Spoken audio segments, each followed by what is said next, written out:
लोकसभा चुनाव के नतीजों के बाद शहजादे ईवीएम को दोष देंगे अमित शाह ने राहुल अखिलेश पर साधा निशाना। जी हां, देवरिया में भाजपा उम्मीदवार शशांक मणि त्रिपाठी के समर्थन में एक चुनावी सभा को संबोधित करते हुए गृह मंत्री ने विपक्ष पर 70 साल से अधिक समय से राम मंदिर के निर्माण में बाधा डालने का आरोप लगाया और कहा कि मंदिर केवल प्रधानमंत्री नरेंद्र मोदी की वजह से ही बन पाया है। केंद्रीय गृह मंत्री अमित शाह ने बुधवार को महाराजगंज और देवरिया में जनसभाओं को संबोधित करते हुए विपक्ष पर निशाना साधा। इन दोनों लोकसभा सीटों के लिए 7वें और आखिरी चरण में 1 जून को मतदान होना है।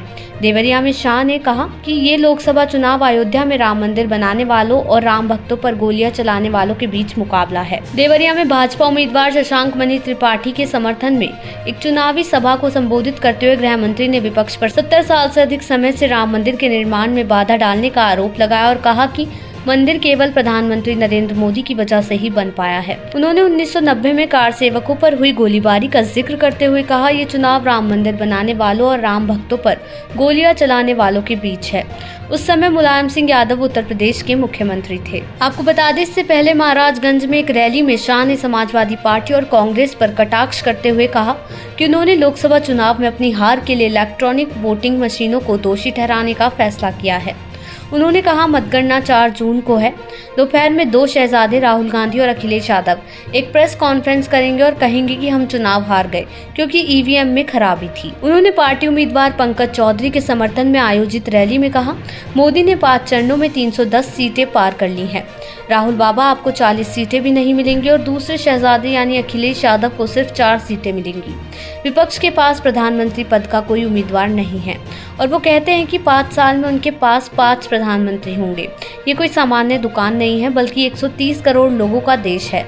क्या ऐसा प्रधानमंत्री काम कर सकता है? विपक्ष पर निशाना साधते हुए उन्होंने आगे कहा कि कांग्रेस के नेता कहते हैं कि पाकिस्तान के पास एटीएम बम है, लेकिन भाजपा के लोग एटीएम बम से नहीं डरते। उन्होंने कहा, पाकिस्तान के कब्जे वाला कश्मीर भारत का हिस्सा है और रहेगा और हम इसे वापस लेंगे। सहारा घोटाले का जिक्र करते हुए शाह ने दावा किया कि ये तब हुआ जब विपक्ष सत्ता में था। उन्होंने कहा, अरे अखिलेश, घोटाला आपकी सरकार में हुआ। मोदी जी ने पैसे लौटाने की प्रक्रिया शुरू की। सहारा समूह की कंपनियों पर पोंजी योजनाओं के जरिए नियमों को दरकिनार करने का आरोप है। समूह ने आरोपों से इनकार किया है। किसानों से जुड़ाव की कोशिश करते हुए शाह ने कहा, आज चौधरी चरण सिंह की पुण्यतिथि है। नरेंद्र मोदी ने उन्हें भारत रत्न देने का काम किया है। उत्तर प्रदेश के सभी किसानों को सम्मान दिया। वरिष्ठ भाजपा नेता ने पिछली सरकारों पर चीनी मिलों को बंद करने का भी आरोप लगाया और वादा किया कि अगर भाजपा फिर से सत्ता में आती है तो महाराजगंज में एक नई मेगा चीनी मिल का निर्माण किया जाएगा। कांग्रेस सरकार में आतंकवादी हमलों के बढ़ने का दावा करते हुए शाह ने देवरिया की रैली में कहा, जब नरेंद्र मोदी सत्ता में आए तो हमने सर्जिकल स्ट्राइक और एयर स्ट्राइक की और पाकिस्तान को उनके घर में मारा और आतंकवाद को खत्म किया। देश दुनिया की ऐसी ही तमाम खबरों के लिए देखते रहें सहारा समय का डिजिटल प्लेटफॉर्म समय डिजिटल।